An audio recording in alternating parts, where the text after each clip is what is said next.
bekerja menggunakan NIK, maka data mereka sudah berbeda dengan data yang sekarang. Nah, bagaimana nasib mereka juga di luar negeri?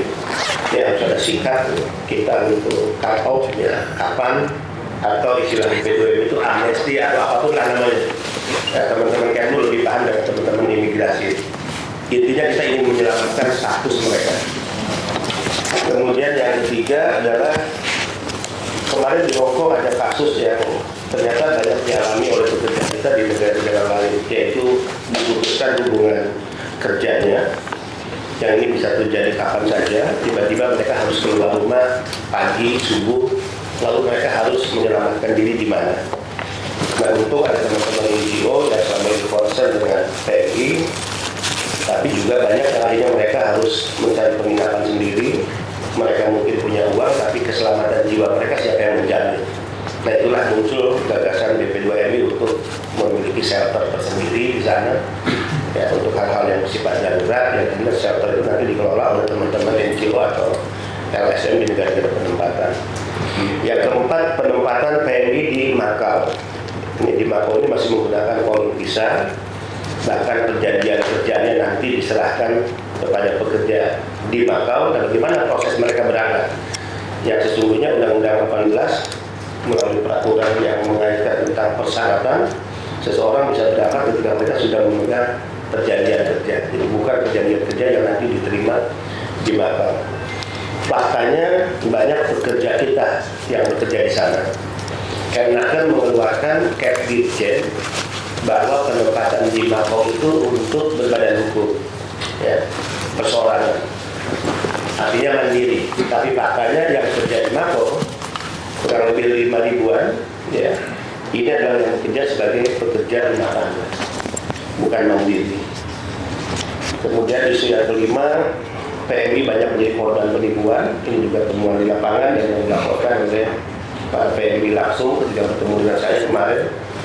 Ribuan PMI kita ketemu, pertama di Macau, kemudian di Mepu, kemudian di Victoria Park, dan juga yang dilaporkan oleh para NGO. Kemudian masalah jaminan sosial, ini juga masalah, ya. Pencegahan PMI yang melaksanakan cuti oleh imigrasi, di satu sisi imigrasi tidak bisa disalahkan karena ingin membuktikan persyaratan yang mereka kantongi, tapi sesungguhnya bukan EKTKLN. Jadi EKTKLN itu hanya sistem pencatatan, dia bukan syarat dokumen yang diatur oleh undang-undang. Jadi ketika ada teman-teman imigrasi di lapangan mengatakan mereka tidak memiliki EKTKLN, nah itu juga tidak terlalu tepat. Karena EKTKLN itu hanya semacam sistem pencatatan, bukan syarat dokumen. Setelah kita telusuri, ternyata mereka belum membayar BPJS.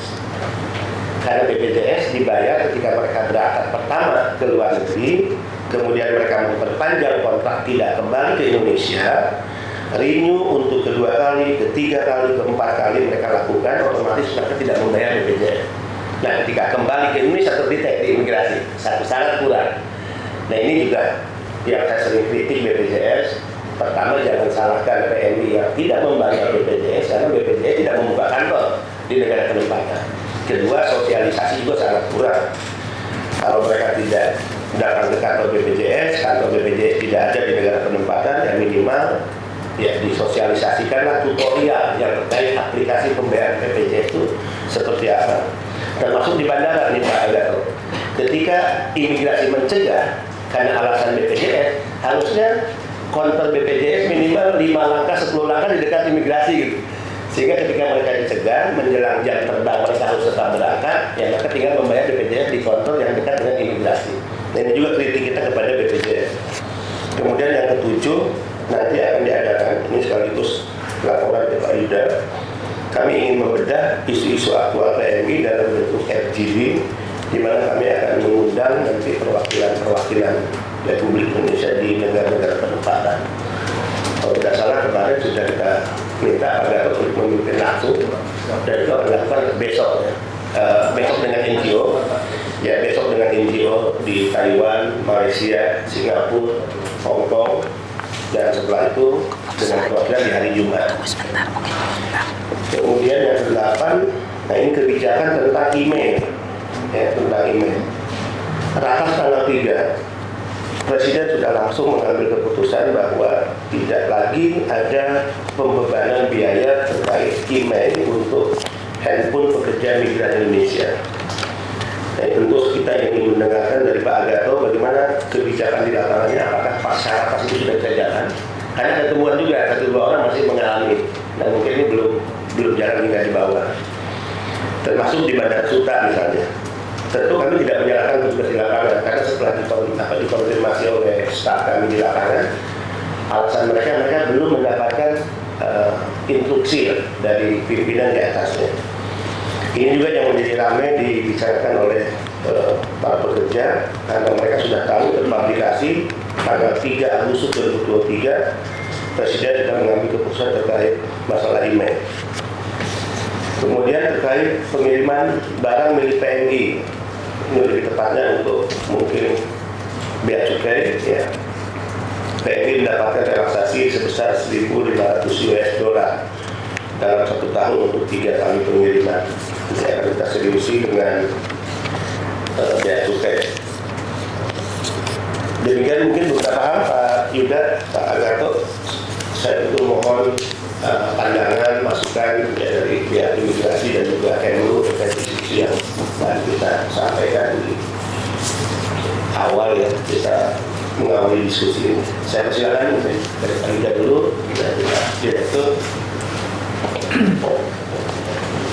Yang kami hormati Bapak Kepala Badan B2MI, yang kami hormati Bapak Sesama, Pak Deputi, Pak Direktur, Pak Dir Agato, Bapak Ibu sekalian. Terima kasih Pak Kepala telah mengadakan rapat ini.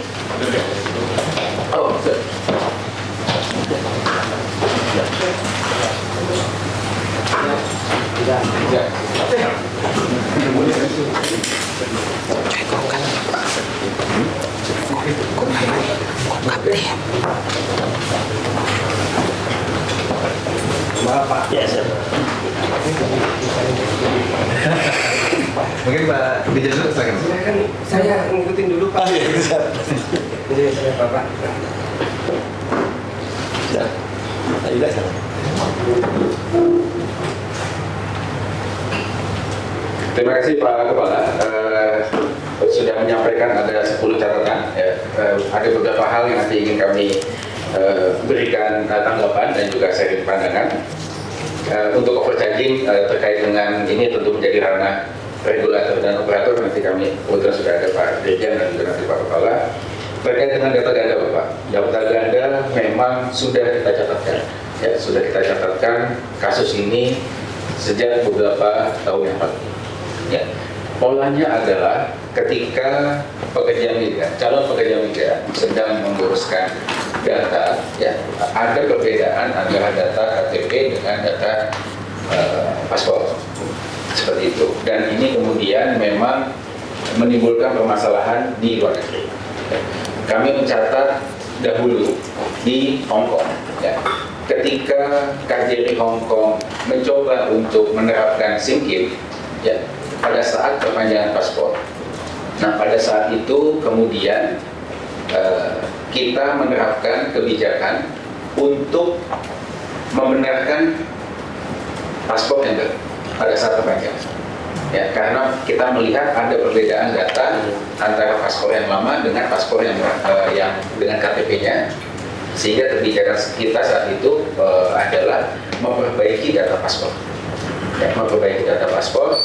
Dan kemudian ternyata setelah dia mendapatkan paspor yang baru dengan data yang benar, pada saat yang bersangkutan ingin memperpanjang visanya di Hong Kong, yang bersangkutan kemudian menghadapi masalah hukum karena dianggap melakukan penipuan data, karena data visa lamanya dengan paspor yang baru berbeda.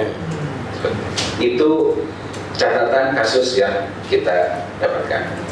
Kemudian dalam berbagai macam kasus kami catatkan di beberapa perwakilan RI, banyak kisah-kisah sedih itu, ya, yang terjadi karena ternyata data paspor yang digunakan itu tidak sesuai dengan alamat yang ada di Indonesia. Sebagai contoh, pada saat itu kami kebetulan sedang bertugas di KBRI Kuala Lumpur.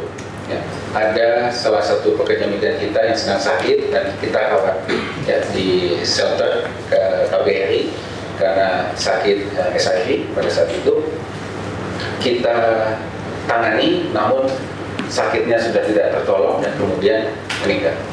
Nah, berdasarkan data paspor yang bersangkutan beralamat di Batam. Kami kontak ke Batam, ternyata alamat tidak di-recognize. Kemudian kami lihat ada juga yang bersangkutan punya 2 paspor seperti ini. Nah, kemudian paspor yang kedua ada dari Madura seperti ini. Dan kemudian ternyata juga alamatnya tidak di-recognize. Akhirnya kami mencoba berbagai macam cara, ketemu slip remittance. Nah, dari data slip remittance itulah kemudian kita bisa melacak siapa keluarga. Dan akhirnya alhamdulillah jenazah bisa kita pulang. Nah, namun ini cerita sedih ya, karena perbedaan data. Nah, dalam konteks tersebut ya, tentunya kami sangat setuju ya bagaimana kita bisa memperbaiki ya dari hulunya mengenai data-data. Pak Diragato nanti akan bisa menjelaskan lebih detail karena kami pahami sudah ada simpul 2 yang sudah menggandengkan antara data siap dukcapil dengan data simpul, dan insya Allah ke depan akan jauh lebih baik. Kemudian yang kedua Bapak, terkait dengan pemutusan hubungan kerja dan kemudian ada PMI kita yang terlantar ya, dan kemudian tidak mendapatkan akomodasi. Nah, dalam konteks tersebut, ya ini kasus khusus yang kemarin Pak Kepala sampaikan di KJRI Hongkong. Dalam menangani kasus-kasus pekerja migran, hal pertama yang kita lakukan adalah kita mengacu kepada prinsip perlindungan. Sesuai dengan Permenlu 5 tahun 2018, ada 3 prinsip. Pertama, kita mengedepankan tanggung jawab pihak-pihak yang terkait.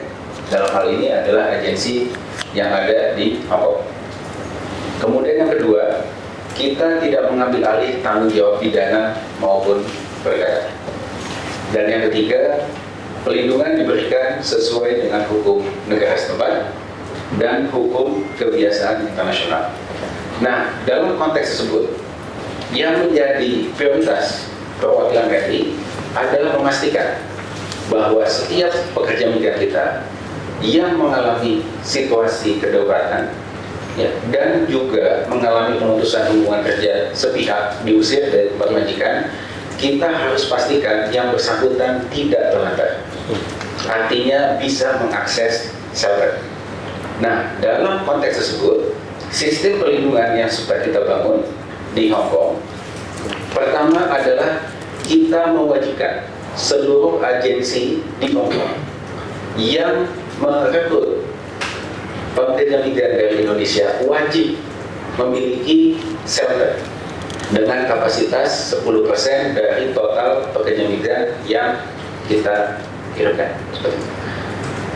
Nah, kedua, jika yang bersangkutan dalam hal ini agensi tidak melakukan tugas dan kewajibannya memberikan perlindungan dalam konteks shelter, maka KJRI ya sesuai dengan Undang-Undang 18 bisa memasukkan ke dalam daftar pemberi kerja bermasalah, mitra kerja bermasalah, dan kemudian bisa melakukan penilaian. Bahkan kalau tidak bekerja sama-sama sekali, kita bisa cabut akreditasinya. Dan ini diakui dalam sistem yang ada di Hongkong. Nah, ketiga, dalam hal yang bersangkutan tidak tertangani oleh agensi, ya, maka KJRI Hongkong menyiapkan shelter. Ya, saat ini di KJRI Hongkong ada 2 rantai yang kita siapkan sebagai shelter ya, dengan kapasitas 20 orang. Nah, shelter inilah yang kita siapkan ketika first line of response dari agensi itu tidak dilaksanakan oleh agensi. Nah, dalam berbagai macam kasus yang ditangani oleh KJRI Hongkong, alhamdulillah semuanya tertangani. Dalam konteks bahwa pekerja migran kita yang mengalami pemutusan hubungan kerja, ya dalam catatan di KJRI Hong Kong untuk tahun ini ada 533 kasus yang kemudian itu tertampung di shelter yang ada di agensi. Ya, kemudian ada beberapa kasus yang juga artinya ditampung di shelter KJRI ketika memang agensinya tidak bekerja sama dan kemudian kita berikan sanksi. Nah, dalam konteks tersebut Bapak, kita melihat bahwa sistem pelindungan yang kita bangun ya sudah bekerja seperti itu. Kami mengecek Bapak, kemarin Bapak sampaikan ada 3 kasus pekerja migran yang tidak tertampung di shelter. Kami sudah follow up dengan Mbak Seringatin dan informasi yang disampaikan Mbak Seringatin itu adalah kasus lama. Jadi bukan 3 PMI yang baru saja terjadi dan tidak diterima akses satunya. Jadi sudah dipastikan dengan Mbak Seringatin bahwa kasus itu adalah kasus lama. Kalau ada kasus baru Dan sudah tertangani ya? sudah tertangani seperti itu. Kemudian terkait dengan penempatan PMI di Makau, Pak. Nah ini yang memang perlu kita bahas bersama. Ada perbedaan ya antara sistem yang ada di Hong Kong dengan yang ada di Makau. Ketika di Hong Kong, KJRI Hong Kong memiliki kewenangan ya, yang diakui oleh otoritas Hong Kong. Karena dalam proses bisnis penempatan PMI di Hong Kong, imigrasi Hong Kong tidak akan mengeluarkan visa kalau tidak ada endorsement dari KJRI Hong Kong. Itulah kenapa KJRI Hong Kong itu bisa quote unquote ya mengimpose aturan shelter. Karena kalau agensi di Hong Kong tidak mau bekerja sama dengan KJRI, maka dia tidak akan mengendorse, KJRI tidak akan endorse. Nah, ketika tidak akan endorse, dia tidak akan bisa merekrut PMI dari Hong Kong. Nah, ini yang pelindungan ideal yang kerjasama kita ya, dengan otoritas Hong Kong. Ya. Namun memang situasi yang berbeda terjadi di Makau. Di Makau tidak ada kewajiban untuk di-endorse oleh KJRI. Nah, ini tentu perlu kita sikapi bersama. Dan kami dalam hal ini mengikut apa nanti yang bisa kita bahas dalam rapat ini, bagaimana kita bisa menyikapi.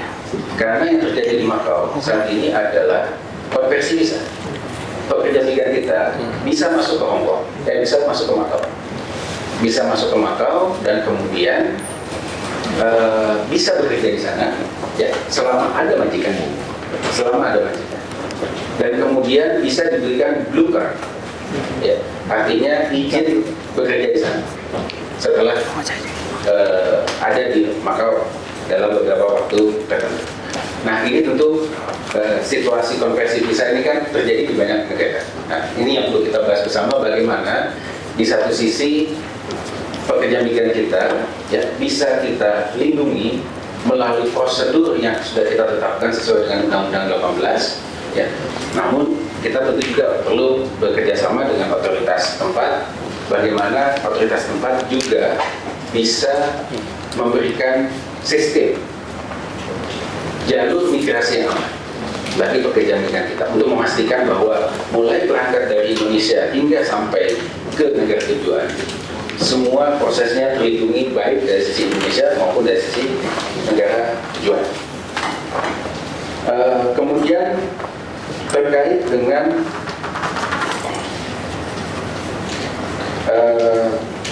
yang imigrasi itu nanti ada pidato yang lebih tepat menjawab. Kemudian FGD Bapak, untuk FGD dalam konteks itu kami siap mensupport Bapak jika nanti ada hal-hal yang dapat kami bantu, dan tentunya kami sangat happy sekali untuk bisa berinteraksi dengan stakeholder yang ada di negara tujuan, khususnya dalam konteks ini adalah pekerja migran kita, maka kita siap untuk support. Nah, kemudian terkait dengan pengiriman barang PMI Bapak, dari dapat kami update di sini bahwa terkait dengan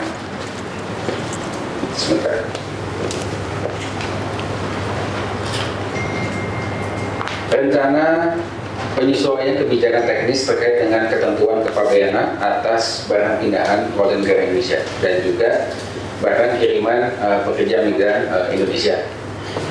Inisiasi awal dilakukan oleh Dirjen Bea Cukai, ya, dan kemudian kami memfollow up dengan mengadakan rapat pada tanggal 15 Juni yang lalu bersama dengan Dirjen Bea Cukai untuk menindaklanjuti ketentuan teknisnya terkait dengan fasilitas kepabeanan barang pindahan WNI dan juga rencana pemberian fasilitas kepabeanan untuk barang kiriman PMI. Dalam hal ini kami di Kementerian Luar Negeri siap mendukung kebijakan tersebut dan tentunya sangat membantu pekerja migran kita ya, dalam mengirimkan nanti barang ke Indonesia.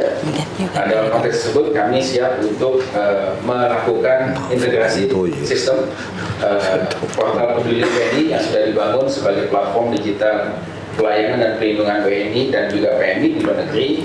Nanti akan kita integrasikan dengan sistem yang ada di Bea Cukai, sehingga nanti ketika pekerja migran kita ingin membawa barang ke Indonesia dan mendapatkan fasilitas kepabeanan yang dipermudah dan juga mendapatkan pembebasan biaya kepabeanan tersebut dapat diakses oleh pekerja migran kita dengan mudah secara online dan kemudian tercatat juga di sistem yang ada di Bea Cukai. Demikian Bapak yang dapat kami sampaikan terkait dengan isu-isu yang tadi Bapak sampaikan. Terima kasih. Terima kasih Pak Yuda. Nanti kita elaborasi di diskusi selanjutnya. Pak Karim dari wakili Pak Dirjen ini ya. Dari Kemenaker. Ya. Kita izin Pak Agato, kita beri kesempatan dulu Pak Dirjen ya. Pak Dirjen. Agato nggak apa-apa. Pak Agato nggak apa-apa. Oke. Pak Agato dulu. Saya belajar dari beliau. Silakan Pak Agato ya. Selamat pagi, yang terhormat Bapak Kepala Badan, Bapak Dirjen, Bapak Sesama, Bapak Deputi, dan seluruh para direktur, Pak Kabiro, Pak Dir, Pak Yuda, Pak Dirjen. Terima kasih atas kesempatannya. Pertama-tama kami memberikan apresiasi setinggi-tingginya kepada BP2 PMI di bawah pimpinan Bapak Kepala Badan yang sangat aktif memberikan pelayanan terhadap tenaga kerja Indonesia dan tentunya sinergitas di antara kita menjadi poin utama bagi peningkatan selanjutnya. Salam hormat dari Pak Dirjen, Pak. Mohon maaf tadi barusan kami rasbir Pak Dirjen Kemenkominfo, kami ditugaskan menghadiri rapat ini. Namun Pak Dirjen sudah memberikan arahan terkait tentang dukungan Direktorat Jenderal Imigrasi terhadap penempatan tenaga kerja Indonesia di luar negeri. Tentunya akan terus berlanjut, Pak, bahwa terkait data ganda dalam pengertian kami, data ganda itu apabila seseorang memiliki data dua yang berbeda. Nah, tentunya dalam pembuatan paspor saat ini kami sudah memiliki 35.800.000 data biometrik, di mana setiap penerbitan paspor di Indonesia maupun di perwakilan RI selalu dilakukan namanya verifikasi biometrik matching system one to many, Pak. Nah, sehingga hal ini dijamin untuk menjamin ketunggakan daripada penerbitan paspor. Namun tentunya kami terbuka apabila ada data yang menunjukkan adanya double ganda tersebut. Kami hanya membutuhkan wajahnya saja, Pak. Asal ada foto, kami bisa melakukan cek dengan seluruh data yang ada. Jadi sangat lebih mudah. Hal ini juga, fasilitas ini juga kami benar-benar buka untuk teman-teman. Mungkin di juga ada penyidik, ada kasus, silahkan Pak, teruskan kepada kami. Dalam waktu singkat kami dapat mencari di database. Kemudian ini juga bagi apabila menemukan trafficker, Pak. Kemarin ini kami menemukan dapat surat dari Kedutaan Besar Timur Tengah, ada 2 orang suami istri warga negara Saudi dan Indonesia yang terbukti menjadi traffickers. Nah, kalau bisa kita mohon data wajah, Pak. Nanti kami sekarang Pak Direktur Jenderal Imigrasi yang saat ini kita membuat namanya person of interest, Pak. Person of interest itu adalah orang yang kami tidak inginkan, kita tidak inginkan. Jadi bisa dari para traffickers, Bapak taruhkan fotonya, maka kita akan masukkan ke dalam sistem person, dan kalau lewat di perlintasan akan ditolak, atau kalau mengajukan visa kita memerlukan nama lengkap, maka itu kita bisa untuk menolak visanya, Pak. Nah, ini juga Pak Kepala Badan sebagai salah satu progres kita nih, Pak, dalam memerangi sindikat nih, Pak, karena selama ini kita jadi pemadam kebakaran, tetapi sekarang kita punya sistem namanya person of interest. Kita akan sekarang ini sedang dalam deployment. Jadi semua TKI yang ditunda keberangkatannya, maka itu akan dicatat. Semua TKI semua orang yang ditunda keberangkatannya akan kita catat, dan sehingga dia tidak bisa berangkat dari pintu manapun. Semua orang yang ditolak pembuatan paspornya, maka itu juga akan disebar ke seluruh Kadin sehingga tidak dapat pembuat paspor. Nah, ini saya pikir ini sebagai kita birokrat ya, kita akan membangun sistem yang sama saling menutup ya. Nah, ini mungkin jadi salah satu progres yang paling signifikan menurut saya dalam memerangi sindikat. Nah, ini juga akan kita masukkan bukan di dalam sistem cetak, tetapi juga ulangi apabila ada pemulangan, Pak, warga negara Indonesia bermasalah dari luar negeri, baik itu yang melakukan pelanggaran pidana maupun dia yang dideportasi, maka kita bisa masukkan itu, Pak, sehingga dia tidak dapat mengajukan paspor. Ini merupakan upaya kami yang terbaru, Pak, di tahun 2023 ini, dan sekarang sudah ada proses, regulasinya sedang disusun, kebetulan ya, aplikasinya sedang kami buat, dan mungkin dalam waktu dekat akan segera kita implementasikan. Tentu nanti kami akan mengundang stakeholder terkait untuk mengisi tata kelolanya, karena agar jangan sampai pemasukan nama atau identitas orang ke dalam person of interest ini benar-benar dapat dipertanggungjawabkan secara hukum. Karena kami sebagai aparatur sipil negara, maka kami akan terbuka untuk dilakukan gugat di pengadilan tata usaha negara. Oleh karena itu, nanti para stakeholder akan kami undang untuk membuat rancangan peraturan terkait hal tersebut. Kemudian Pak Kepala Badan, kami juga melaporkan bahwa setelah pandemi ini, memang kemarin ini penerbitan paspor tersendat karena memang anggarannya memang refocusing, dan sekarang kami telah mencetak paspor 24 kembali, Pak, supaya untuk RBNO untuk TKI pertama kali, sehingga program yang kita dulu berhenti pada saat pandemi kita berjalan, dan ini juga menjadikan prestasi pemerintah juga untuk membantu calon TKI pertama kali. Kemudian Pak Kepala Badan, kami melaporkan bahwa saat ini kita sudah memiliki standar interoperabilitas layanan manajemen keimigrasian (SLMK), di mana kami membuat standarisasi bagi kementerian lembaga yang berhubungan dengan kita. Tentunya kita tahu, Pak, beberapa waktu lalu isu kebocoran data juga menjadi fokus, sehingga kami meriset ulang sistem interoperabilitas termasuk nanti kepada sistem BNP 2 TKI.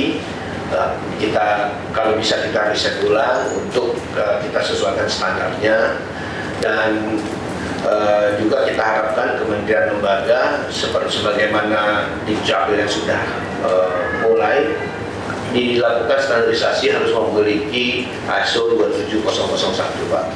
Kebetulan kami juga baru ISO 27001, biayanya sangat murah, hanya 100 juta untuk audit, 100 juta untuk konsultan. Jadi pasti tidak akan membebani teman-teman sekalian. Kemudian yang terakhir terkait dengan AutoGate, Pak.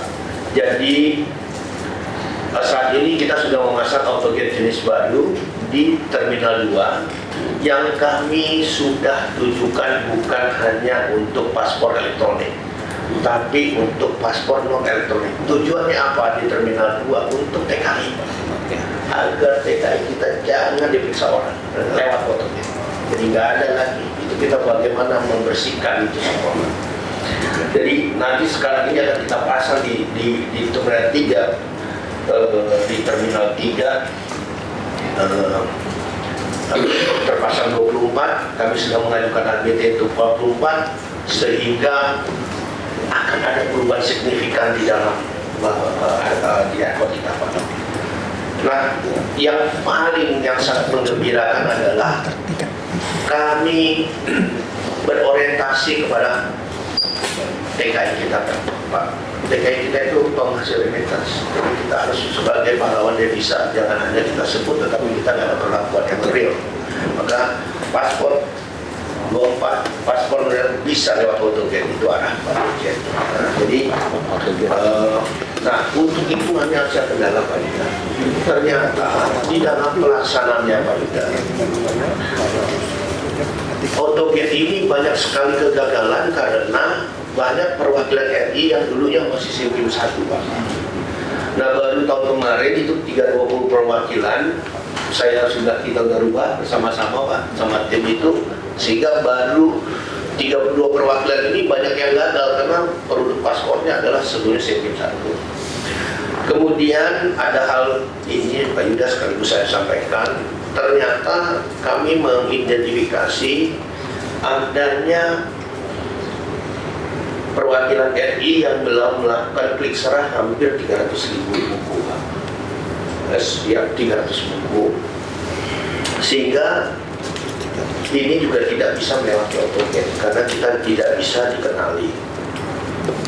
Nah, tentunya namun kami hari ini sudah berhasil di seluruh Indonesia, tinggal perwakilan RI untuk kita buatkan robot otomatis, Pak, untuk mengajukan, dan saya baru dapat laporan tinggal beberapa perwakilan. Nah, ini cuman nanti setelah ini mohon nanti kami akan bersurat untuk agar tahapannya itu diselesaikan sehingga tidak, terutama agar bisa melewati AutoGate. Poinnya di situ, Pak, TKI harus ke AutoGate. Selamat siang, Pak Martin. Enggak, itu ikut rapat dinasnya DP2 ini. Sekaligus kami sampaikan kesempatan ini, Pak. Kami, ya siapapun lah, kita apabila kita ditugaskan untuk mengidentifikasi orang, ya sudah pasti akan kesulitan, Pak. Salah satunya hanya dengan interoperabilitas kesisteman. Hanya itu yang kita bisa lakukan saat ini untuk menutup, memperkecil, Pak. Jadi tentu teman-teman kami mendapatkan laporan karena TPPO juga sudah menjadi isu dan sudah dilakukan pemberantasan baik sisi internal, sehingga teman-teman juga khawatir, Pak, disalahkan.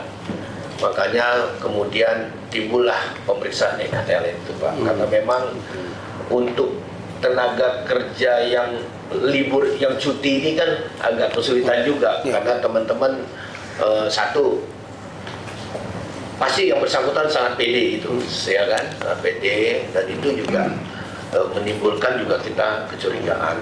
Namun demikian tentu, tapi nanti akan saya sampaikan ke Direktur Lalu Lintas Keimigrasian untuk penanganannya, dan nanti akan kami laporkan kembali Pak pada pertemuan berikutnya.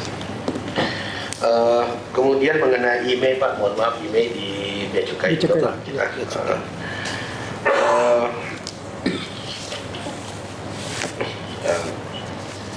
Baik Pak, nah terakhir ini yang kita harus pertimbangkan Pak, apabila kita melakukan perubahan data Pak. Karena kami kebetulan sudah melakukan ke Jepang, ke Dubai, ke Singapura. Kita cek Pak, hampir semua sekarang melakukan verifikasi biometrik Pak. Makanya kalau ada perubahan data, ini akan menyulitkan ketika visa Pak. Kebetulan saya adalah tim yang datang waktu pertama kali kejadian kriminalisasi 23, kurang lebih 23 tenaga kerja di Hong Kong Pak, yang akibat disebutkan tadi. Kemudian saya jadi tim ke sana, dan menjadi dilema bagi kita, sehingga waktu itu saran kita tetap kita memperbarui dan jangan lagi ke negara tersebut. Karena kalau negara tersebut namanya sudah tercatat, nama berbeda, kalau dicurigai dan dipaksa, kalau ada pengakuan maka dia ditahan. Kalau yang bersangkutan mengatakan saya tidak tahu apa-apa, dia dilepas. Jadi makanya waktu itu kita bisa kalau nggak salah 17 atau 19 berhasil diselamatkan. Karena dengan otoritas, maka waktu itu muncullah otoritas KBRI di Hong Kong menjadi punya otoritas untuk referensi visa. Nah, jadi mungkin ini yang harus kita pertimbangkan terkait dengan kebijakan keimigrasian masing-masing negara, baik itu Saudi atau Malaysia dan lain-lain. Mungkin demikian masukan kami. Mohon apabila ada kekurangan kami mohon dimaafkan. Terima kasih. Oke, makasih Pak Agato ya. Ini kompleks nih problemnya Pak. Kita hadapi sama-sama Pak. Ya, nanti kita akan elaborasi.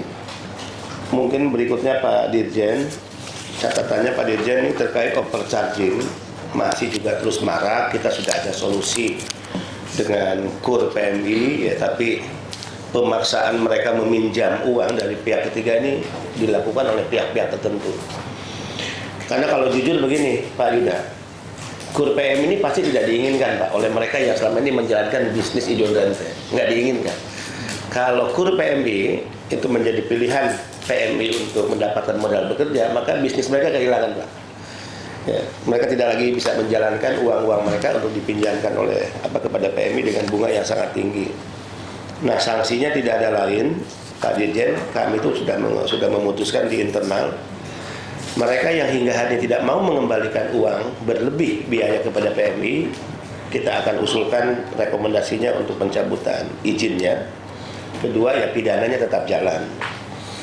Kemudian penempatan PMI ke Makau, Pak. Ini problem nih. Ya, ada istilah konversi.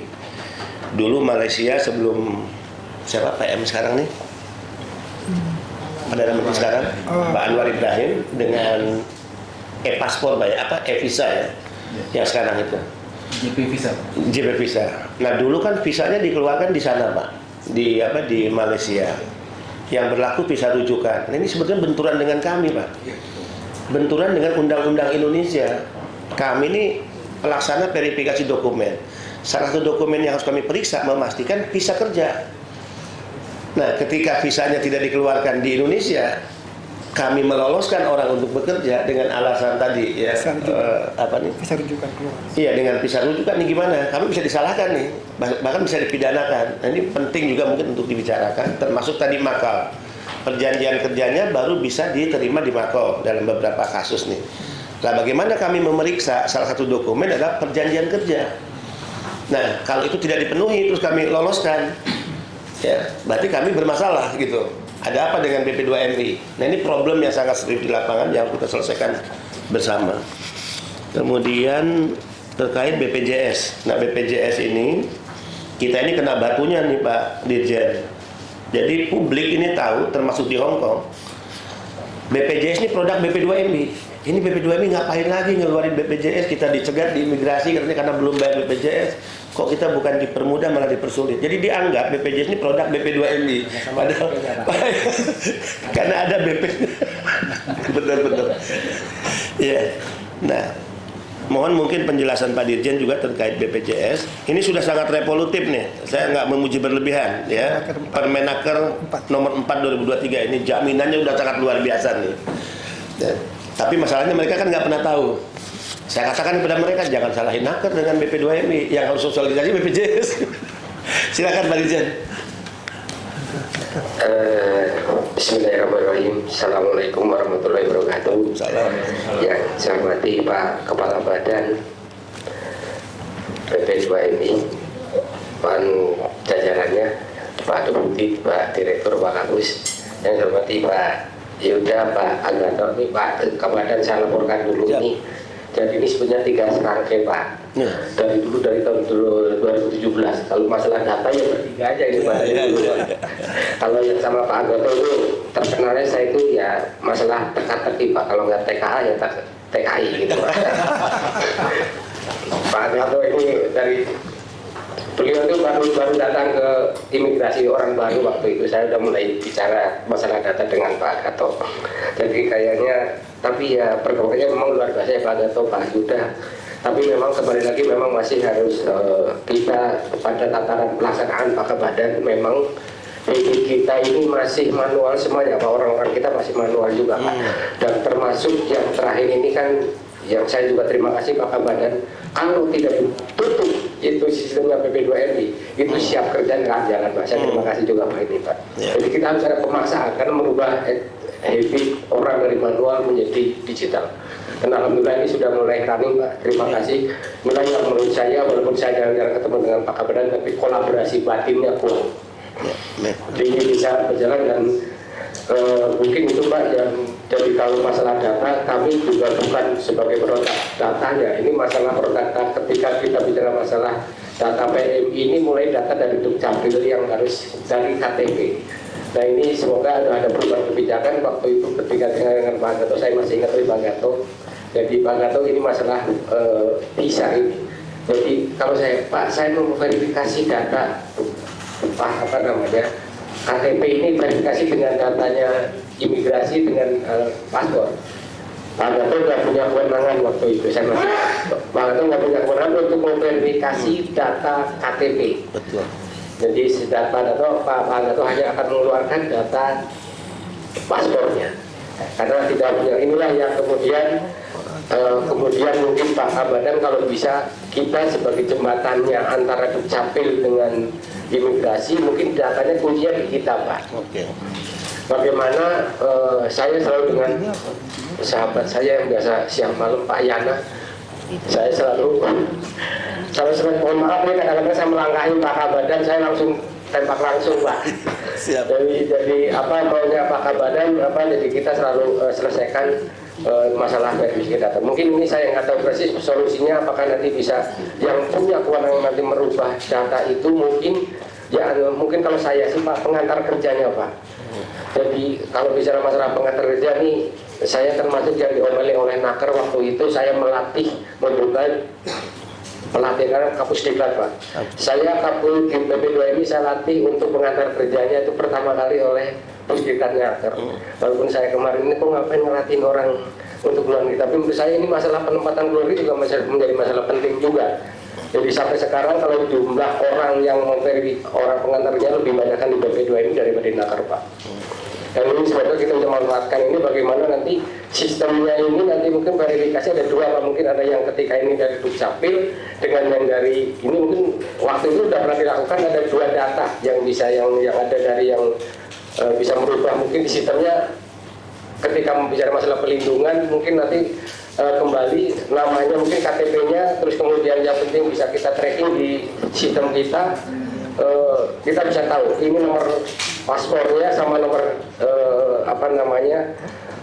KTP-nya namanya pasti juga berbeda juga Pak. Ketika ke Saudi pasti akan tambahan, misalnya saya pun pasti akan tambahan karena orang Jawa hanya satu nama aja Pak Soehartono gitu, tapi begitu ke Saudi pasti harus ada BIN-nya.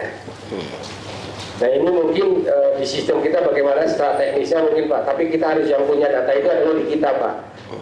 BP2MI nanti kalau yang dari awalnya di Sisnakernya ini untuk yang dari data bakal calonnya ini Pak. Nah setelah menjadi calon PMI-nya nanti kan udah masuk ke sistemnya BP2MI Pak. Ini mungkin flow-nya mungkin ini yang nanti Pak Yuda nanti ketika nanti ke luar negeri ya semoga ini kita dipercepat juga. Kalau kita ide kita waktu itu dengan Pak Yuda adalah kita menggunakan satu sistem untuk di seluruh luar negeri Pak. Jadi waktu itu yang saya ulangan lagi ini 5 tahun yang lalu Pak Yuda. Dari maunya kita dashboardnya tetap dashboardnya Kemlu, tetapi ketika masuk itu prosesnya itu adalah di sistem kita Pak. Nah ini yang kemarin pun saya minta ke Taiwan pun seperti itu. Ketika kita cara menanyakan ada peningkatan, ya sudah kita titipkan aja sistemnya di mallnya Taiwan. Ini semoga nanti mohon dikoreksi Pak Kabadan. Semoga ini bisa teman-teman BP2 ini bisa menaruhkan sistem BP2 ini atau sistem kita ini di Thailand. Dan kami semoga sih kalau dari setiap negara ini sudah jadi, saya pikir kita akan lebih mudah juga Pak. Dari sisi perlindungannya tadi yang dari sisi data itu Pak, kalau kami prinsipnya kita sebagai jembatan BP2MI sama Naker ini nanti karena produk datanya ada di imigrasi maupun di Dukcapil. Ini tinggal kita bagaimana mengkawinkannya, baik namanya dan sebagainya. Nah ketika kita sudah akan perlindungan trackingnya nanti dengan Kemlu kita harus satu data juga nih Pak. Mungkin semoga kalau masalah data saya pikir clear Pak, kita nanti tinggal teman-teman secara teknisnya nanti menyamakan bagaimana menuangkan dalam sistem. Yang penting menurut saya kita sudah satu data Pak. Menurut saya sudah satu data, saya pikir Pak Agato sudah biasa ini nangani ini, Pak Yuda juga sudah, sama Pak Yana nanti kami di Pusdatin kami nanti tinggal kembalikan. Mungkin itu Pak Yuda kalau bisa gimana nih mempercepat satu sistemnya, tempelkan aja di apa namanya, di lindungi betul di WNI. Kalau nggak masukin aja ketika dilingkan aja begitu masuk WNI terus misalnya masuk itu udah langsung di situ ada WNI atau punya Naker satu lah. Udah menurut saya saya pikir ini tidak akan kesusahan data. Saya pikir ini asal sistem kita udah satu, mau lihat yang PMI-nya mau pakai KTP, mau pakai paspor, pakai nama ini nanti kan juga akan nama begitu namanya beda pasti nanti kita akan kelihatan ada double ada nama yang berbeda tapi orangnya sama. Tadi sudah teknologi sudah pakai biometrik, cukup pakai wajah ini akan lebih luar biasa. Menurut saya ini tinggal selangkah lagi Pak. Menurut saya ini yang pasti nanti hiruk pikuknya ketika pelaksanaan lagi. Mungkin yang itu sekarang menurut saya paksakan saja Pak, ditarget, putuskan ini yuk biarin jalan. Kalau enggak paling-paling kan kita yang diomelin udah nggak apa-apa lah. Sebenarnya kita yang diomelin, yang penting ini dipaksakan karena ini masalah tingkah laku. Kalau tidak ada pemaksaan tidak akan jalan. Kemudian yang tadi yang Mako, saya sih kalau masalah penempatan ini saya selalu koreksi